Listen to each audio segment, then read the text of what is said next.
Kalau ikutkan hati kita, kalau ikutkan nafsu kita, kalau ikutkan emosi kita, orang yang nak buat jahat dekat kita tu, kita nak balas balik 2-3 kali ganda. Selangkah mereka untuk menjatuhkan kita, kalau boleh kita nak 100 langkah lebih hadapan untuk menjatuhkan mereka, kalau ikut hati kita.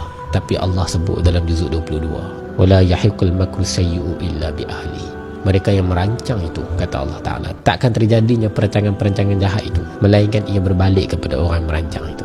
Orang yang nak buat jahat dekat kita, orang yang dah rancang untuk jatuhkan kita, orang yang canang nama kita, orang yang cuba nak burukkan reputasi kita, orang yang cuba nak jatuhkan imej kita. Dia buat macam-macam. Allah kata perancangan jahat itu akan berbalik kepada diri dia sendiri. Allah bagi jaminan itu dekat kita. Kita tak payah nak fikir nak balas balik macam mana, nak merancang lebih teliti, lebih hebat, lebih 2-3 langkah ke depan. Tak payah. Sebab Allah kata Allah yang akan balas balik segala yang dia buat, segala perancangan jahat dia yang dia nak buat dekat kita akan patah balik dekat dia. Macam mana detail sekalipun perancangan jahat dia tu, pada akhirnya akan patah balik dekat dia. Kita angkat tangan, terus berusaha untuk menahan diri kita daripada tidak melawan keburukan, tidak melawan kejahatan dengan kejahatan.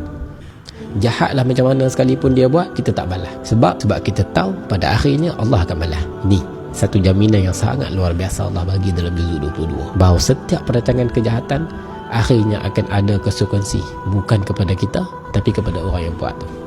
Belajarlah untuk kita mengangkat tangan, serahkan diri kita kepada Tuhan yang telah pun menjamin dia akan membalas sewajar, sekadar, selayak kepada orang yang membuat jahat kepada kita.